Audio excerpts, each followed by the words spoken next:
haven't been able to locate any of them. I think it was either 1950 or 1951, two of the films were actually made in Saskatchewan. There was a film about fishing made in Orange, and there's a film about logging made in the Nipawin/Love area. Yeah, that one in particular would be very interesting to be able to get. The internet is a wonderful source, but you just have to know to ask the right question. There's probably more information there certainly than I realize. So the stuff that you shared with us, the presenter, so was that someone that was hired by the CN or the CPRO? It was an employee of someone, or what records did you have? Presumably that person is dead now, so did he have a diary or a report, or where did you find the information? Well, the Saskatchewan Forestry Association, which existed for, 50 years? I think it was 50 years, shut down a couple of years ago. And I was able to get some of their files. And in some of their files, there are the reports that were done on the tours starting in 1948 and going up to, I'm not sure which year they go up to, but that's the source. So it's basically the year-end report that they submitted to their boss and distributed to the partners, like the DNR in Saskatchewan and the companies that supported the organization. In the very beginning, the Canadian Forestry Association was strongly supported by both industry and government. When you look at the names in the board of directors, it's deputy ministers, presidents of companies, vice presidents of companies. They have very strong support for the conservation program. Yeah. Rosalie, you could just hold up a couple of those reports. I brought a couple of them with me. So that's the source material for what happened over the. Some of it is on flimsy paper and is actually getting hard to read. So at some point in time, it would be good if I could get those digitized, so it doesn't disappear. North of Christopher Lake, Ken and Mary Lou Bird had the Lazy K golf course, they called it. Yeah, yeah. And we used to go out there and visit them because they were friends of ours. One day we were there, he told me, I saw these big, I don't know what they were, machines moving through the woods. He had lots of trees around him. And he said they're select cutting. And it was amazing to watch. I think they were going after white spruce, which they paid him a lot of money to get to. And I said, well, aren't you afraid of them damaging a lot of your viewing area and your view here? He said, no, they're extremely careful. So, how is the select cutting monitored nowadays? You said they used to mark the trees. Yeah. Nowadays, if they do select cutting, it's primarily left to the machine operator to select the trees that he or she are going to harvest. Usually it's done on a diameter basis, very similar to what it was done in the days when they actually marked the trees. At one time they wouldn't mark anything under 14 inches, what they call DBH, diameter breast height. And then they went down to 12 inches. And then depending on the product, I think when they were cutting pulp, it was down to 8 inches. But nowadays, if they do select harvest, the machine operator will usually make his or her own selections. And it's usually done on private land, Morley.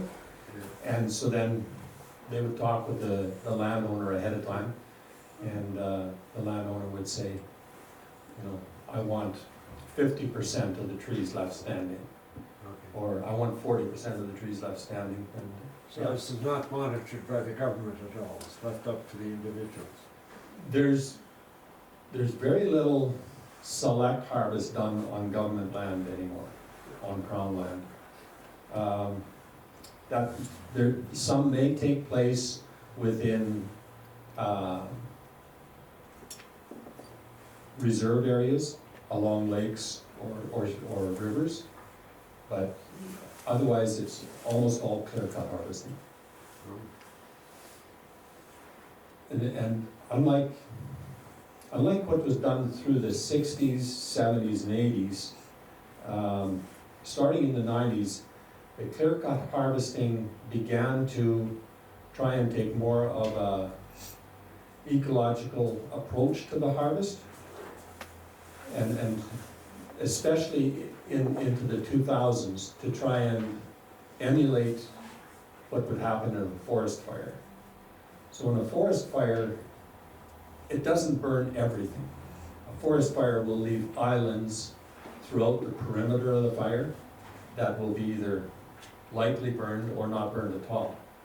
So nowadays, a lot of the clear-cut harvesting is done on a larger area with bigger patches of wood left within the perimeter to try and emulate a natural disturbance. We can never duplicate what nature does, but we can certainly try and leave something closer to what would be natural habitat. Thank you. Faye? I just wanted to ask, are you still up to the present day telling about how they do things nowadays? Like, does your history continue up to? Yeah. So far, I've been trying to gather as much of the older material as possible, but we did have a story on the opening of the pulp mill in the 1960s. But we haven't done much of the of what's happening today. But certainly it's important to gather that information because, 10 years from now, it's history. Yeah, and it's such a puzzle to me, especially how it all happens. Yeah. Yeah. But it's a good point not to forget about Mhm. what happened 5 years ago, 10 years ago, 15 years ago, and you can't only concentrate on what happened 60 years ago. So, I'm curious, you're collecting all this stuff, where are you keeping it? We're trying to, well, in my basement. Yeah, I wondered about that. The digital material, we've got a hard drive, a separate hard drive that we are storing the digital material on. So I live in Hudson Bay. The Forest Society has a hard drive in Meadow Lake, and periodically I will go to Meadow Lake and will download it onto that hard drive. So there'll be a second location where the digital material is. We do have a small, very small fireproof safe, but as any office is always subject to a risk that the material could be destroyed at some point in time. Happy to take advice from professional people involved with the museum. John, what's your oldest story? How far back is your first story? I think the first story is, I don't know the date, but it's I believe it's in the 1870s, when there was a timber cruise done by folks out of Ontario who came to Lake Winnipegosis, came upstream on the river to the area south of Hudson Bay, and did a timber evaluation there, and took that timber evaluation back to Ontario. Then when the rail line got extended from Swan River to close to Hudson Bay, it resulted in the Red Deer Lumber Company setting up the sawmill on Red Deer Lake because of the information from that timber cruise. So that's about the oldest. The oldest actual commercial use of our forest was probably supplying wood for the stern wheelers that ran up and down the Saskatchewan River. So I think that was the oldest commercial use of the forest. So, and that would predate even the late 1870s. Thank you. Yeah. I want to acknowledge the importance of the educational function and how exciting it would be for families and children to see the presentation and how committed they would be an understanding of the forest function and how that's missing for children today who often don't get out into the forest and understand and know it. So that really impressed me, how valuable that educational function would have been for people to feel responsible and know. And I think that's really missing today. Yeah, that's a good point. Some of the comments that looking at the various years, some of the comments that the presenters made with, when they were in this town, the folks there depended on the pulp that they were cutting. At one time, there was a big industry cutting pulp, shipping it out by rail to pulp mills in Pine Falls, Manitoba, and in various pulp mills in northern Wisconsin and Minnesota. And one of the comments was, these folks depend on the forest for their living and are very cognizant of the dangers of forest fire because there had been a fire the previous year. And, and there's even one stop where they said, people are realizing that they cannot overcut the forest, but unfortunately, I think it's too late for this area. So it's interesting to read, and I think that I know that there were people that visited these educational tours that were inspired to then go on to a career in the natural resources field. You said that the CN and the CC donated like the rail car for it, but it was DNR that ran the program? No, it was the Canadian Forestry Association that ran the program, but the DNR officers assisted whenever the program was in their area. And so why did they discontinue it? It ran out of support from both senior levels of government and industry.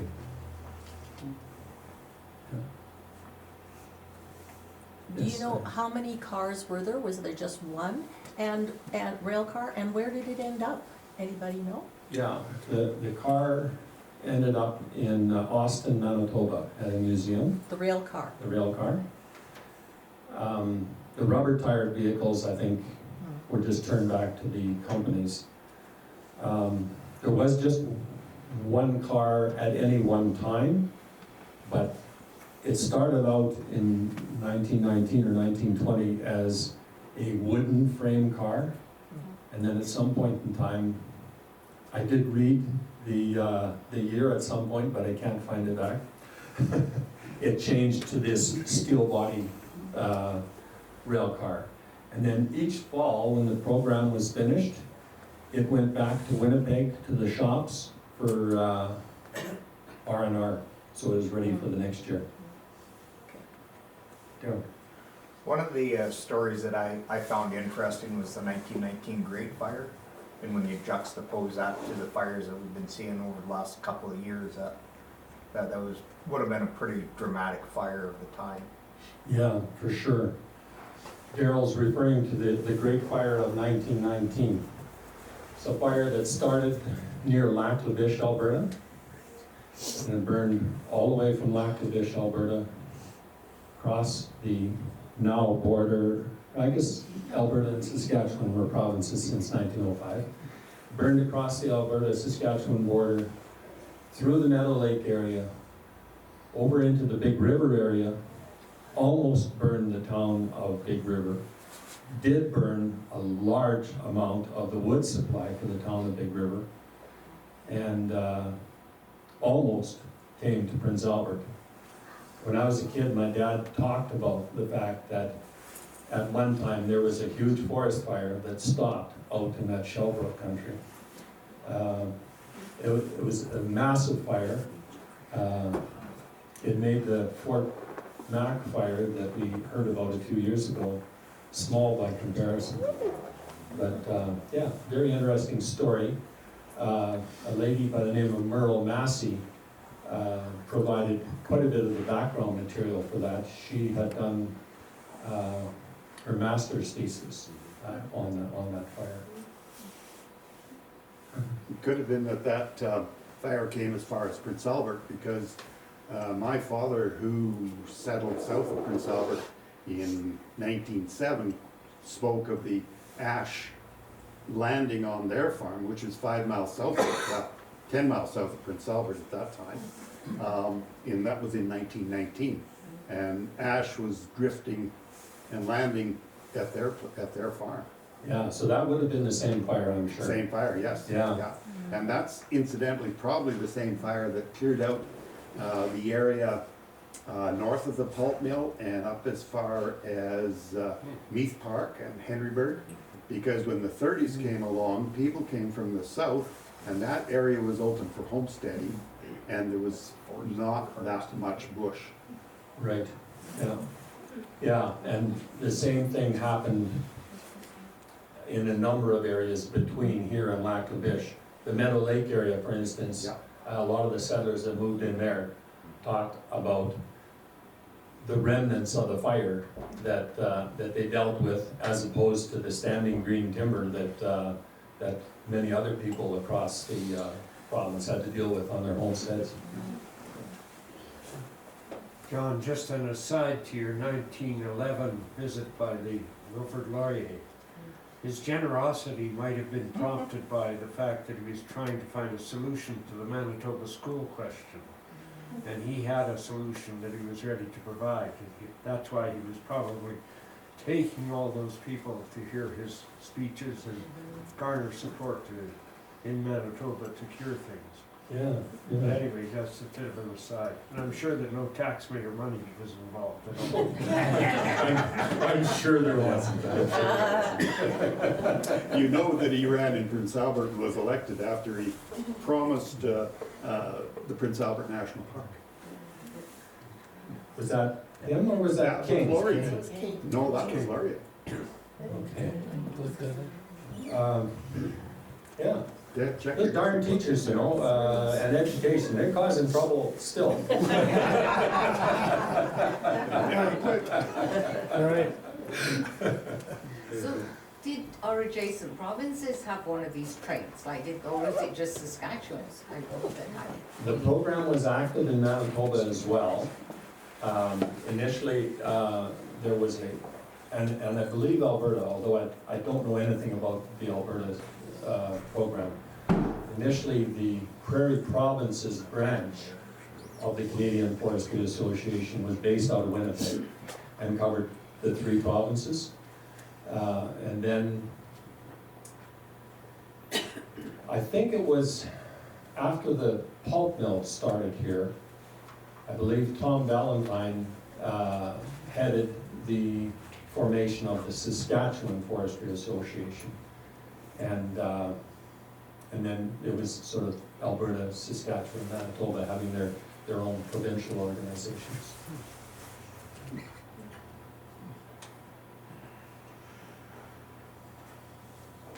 Well, if that's the end of the formal questions, I'll be happy to hang around and talk individually with folks afterwards.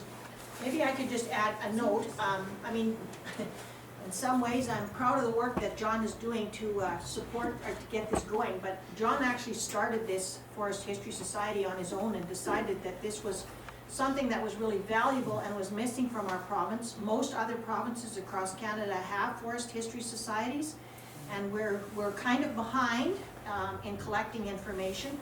And so this is John's 6th year, I guess, going into it to have this, so it's slow growing. It's very important that we have members that join us, and it's really important that you try to, if you have any information at all, that you pass it on, that it can be saved in some way. A lot of the material that John gets and some of the stories that are coming out in the newest publication is based on something that somebody had at home. When we went to the meeting in Nipawin, a man came forward with a small folder that he had a couple of stories about a relative of his from a number of years ago that had been documented, partly in an interview in a newspaper, but partly just that someone had written down this story. And those are the kind of anecdotal things we want, as well as the, you know, the more formal things. But yeah, anything that you can give us in the form of papers or whatever. What John did with what this man gave him was that he copied it, and we then put it on digital form so that we have it, and we were able to return the folder of his material back to him so that he has the original, but we also have that information. So it's really important that if you have anything at all, and it doesn't have to be a big something, it can be something that's small, either that you know about, that you've heard about, or that you have in your possession, and if you're able to pass it on to us. Part of it is too that, you know, we charge a $25 membership and then a $20 renewal fee. The magazines themselves, at the point now with the printing costs going up, are very close to costing us $10 a piece to print. They have a plastic cover with a coil in them so that they will last for some time. But yeah, we are trying to gather up a bit of a bank account so that we can purchase material if we need to. We've been able to buy some history books that we weren't able to get for nothing, or other publications that were out there that, a book about forestry that took place a long time ago. And that's part of the problem, is like some of these books are even no longer in print anymore. So for us to be able to get them, we actually have to purchase them. So, but they're a valuable resource for our Saskatchewan forest history. So some of what the membership fee goes to is to try and maintain those things and to keep those things so that we, when we want that information,